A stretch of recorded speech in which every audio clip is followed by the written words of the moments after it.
Salam sejahtera untuk kita semua. Perkenalkan, nama saya Niputuda Puspita Sunaya dengan NIM C1B019079. Pada kesempatan kali ini, saya akan menjelaskan sedikit materi dengan judul KUP, NPWP, dan NPPKP menurut Undang-Undang Nomor 28 Tahun 2007. Tugas ini saya buat untuk memenuhi mata kuliah perpajakan dosen pengampu Bapak Wirmi Eka Putra SE MSI di Universitas Jambi Fakultas Ekonomi dan Bisnis Program Studi Manajemen tahun 2021. Sebelum memasuki materi, berikut daftar isinya. Yang pertama itu ada pengertian istilah dalam KUP. 2. Hak dan kewajiban wajib pajak dan fiskus. 3. NPWP dan NPPKP. Kita langsung masuk aja ke bagian yang pertama, yaitu pengertian istilah-istilah dalam KUP. Berikut ini beberapa istilah atau pengertian umum sesuai pasal 1 Undang-Undang Nomor 28 Tahun 2007. Saya akan memaparkan 5 istilah dari 41 istilah. Yang pertama yaitu wajib pajak. Wajib pajak adalah orang pribadi atau badan, meliputi pembayar pajak, pemotong pajak, dan pemungut pajak yang mempunyai hak dan kewajiban perpajakan sesuai dengan ketentuan peraturan perundang-undangan perpajakan. Yang kedua yaitu badan. Badan adalah sekumpulan orang dan atau modal yang merupakan kesatuan baik yang melakukan usaha maupun yang tidak melakukan usaha dengan nama dan dalam bentuk apapun. Lalu yang ketiga yaitu tahun pajak.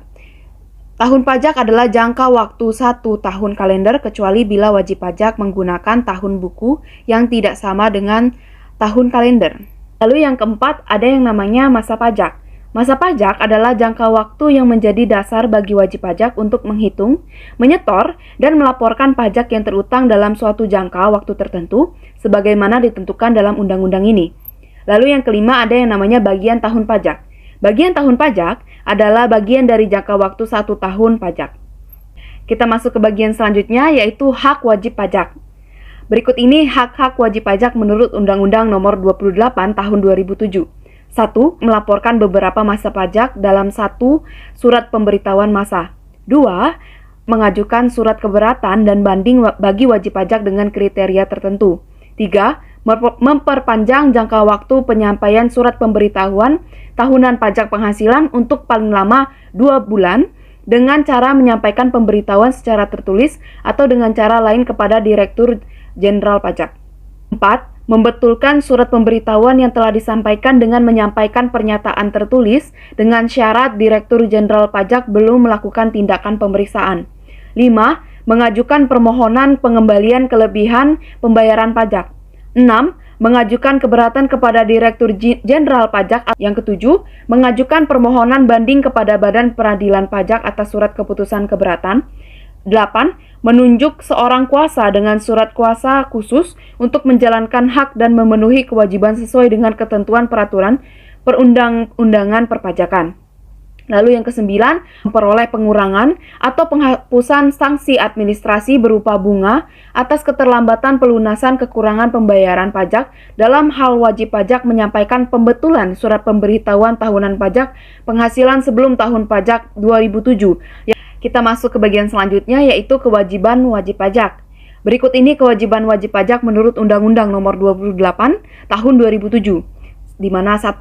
Wajib mendaftarkan diri pada kantor Direktorat Jenderal Pajak yang wilayah kerjanya meliputi tempat tinggal atau tempat kedudukan wajib pajak dan kepadanya diberikan nomor pokok wajib pajak. 2. Wajib melaporkan usahanya pada kantor Direktorat Jenderal Pajak yang wilayah kerjanya meliputi tempat tinggal atau tempat kedudukan pengusaha dan tempat kegiatan usaha dilakukan untuk dikukuhkan menjadi pengusaha kena pajak. 3. Setiap wajib pajak wajib mengisi surat pemberitahuan dengan benar, lengkap, dan jelas dalam bahasa Indonesia dengan menggunakan huruf Latin, angka Arab, satuan mata uang rupiah, dan menandatangani serta menyampaikannya ke kantor Direktorat Jenderal Pajak, tempat wajib pajak terdaftar atau dikukuhkan, atau tempat lain yang ditetapkan oleh Direktur Jenderal Pajak. Lalu yang keempat, wajib pajak menyampaikan surat pemberitahuan dalam bahasa Indonesia dengan menggunakan satuan mata uang selain rupiah yang diizinkan, yang pelaksanaannya diatur dengan atau berdasarkan peraturan Menteri Keuangan. 5. Wajib pajak wajib membayar atau menyetor pajak yang terutang dengan menggunakan surat setoran pajak ke kas negara melalui tempat pembayaran yang diatur dengan atau berdasarkan peraturan Menteri Keuangan. 6. Setiap wajib pajak wajib membayar pajak yang terutang sesuai dengan ketentuan peraturan perundang-undangan perpajakan dengan tidak menggantungkan pada adanya surat ketetapan pajak. 7. Wajib pajak orang pribadi yang melakukan kegiatan usaha atau pekerjaan bebas dan wajib pajak badan di Indonesia wajib menyelenggarakan pembukuan. 8. Wajib pajak yang diperiksa wajib 1.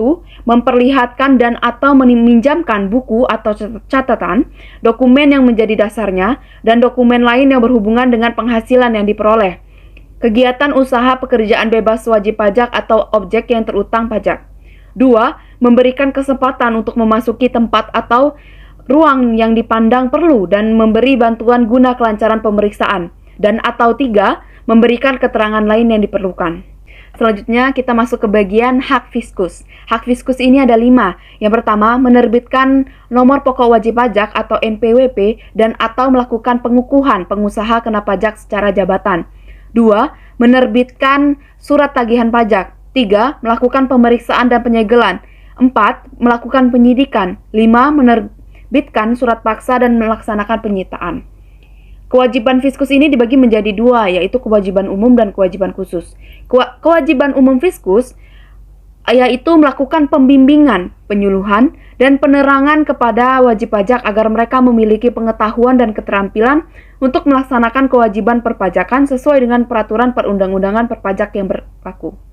Kewajiban khusus fiskus. Yang pertama, menerbitkan nomor pokok wajib pajak NPWP sementara dalam waktu 3 hari setelah formulir pendaftaran diterima. 2.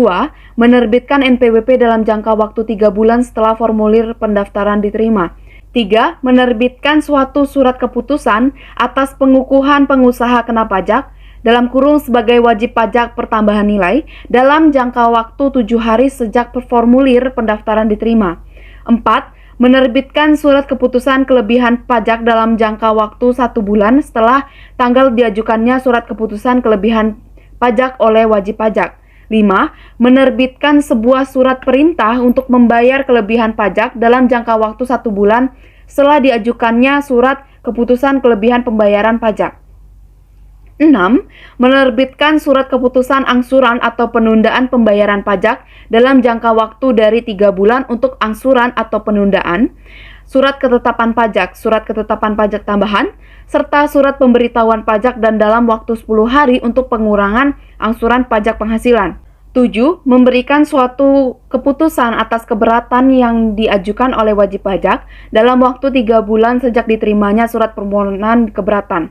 8. Memberikan keputusan atas pengurangan atau penghapusan bunga, denda, serta kenaikan dan pengurangan atau pembatalan terkait ketetapan pajak dalam waktu 3 bulan sejak tanggal penerimaan permohonan.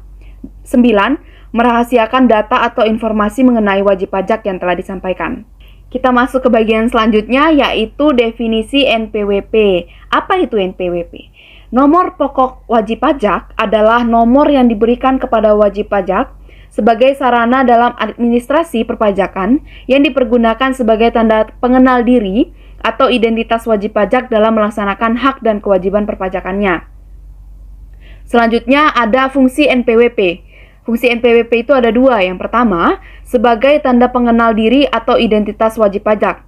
2. Untuk menjaga ketertiban dalam pembayaran pajak dan dalam pengawasan administrasi perpajakan. Kita masuk ke bagian selanjutnya, yaitu pendaftaran dan pencantuman NPWP. Dalam hal berhubungan dengan dokumen perpajakan, wajib pajak diwajibkan mencantumkan NPWP yang dimilikinya. Setiap wajib pajak termasuk wanita yang sudah menikah, yang telah memenuhi persyaratan subjektif dan objektif, wajib mendaftarkan diri pada Direktorat Jenderal Pajak. Kewajiban mendaftarkan diri tersebut berlaku pula terhadap wanita yang sudah menikah yang dikenai pajak secara terpisah karena hidup terpisah berdasarkan keputusan hukum atau dikehendaki secara tertulis berdasarkan perjanjian pemisahan penghasilan dan harta. Warisan yang belum terbagi sebagai satu kesatuan menggantikan yang berhak dalam kedudukannya sebagai subjek pajak menggunakan nomor pokok wajib pajak dari orang pribadi yang meninggalkan warisan tersebut dan diwakili oleh 1. Salah seorang ahli waris, 2. Pelaksana wasiat, 3. Pihak yang mengurus harta peninggalan. Direktorat Jenderal Pajak menerbitkan nomor pokok wajib pajak secara jabatan apabila wajib pajak yang memenuhi persyaratan subjektif dan objektif tidak mendaftarkan diri untuk mendapatkan NPWP.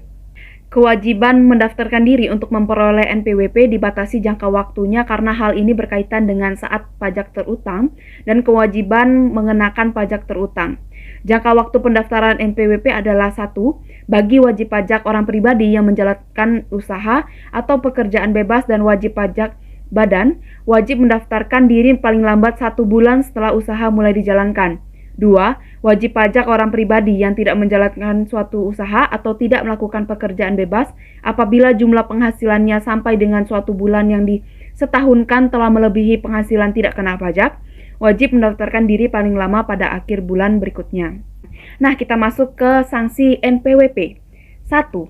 Setiap orang yang dengan sengaja tidak mendaftarkan diri untuk diberikan NPWP atau menyalahgunakan atau menggunakan tanpa hak NPWP sehingga dapat menimbulkan kerugian pada pendapatan negara dipidana dengan pidana penjara paling singkat 6 bulan dan paling lama 6 tahun dan denda paling sedikit 2 kali jumlah pajak terutang yang tidak atau kurang dibayar dan paling banyak 4 kali jumlah pajak terutang yang tidak atau kurang dibayar.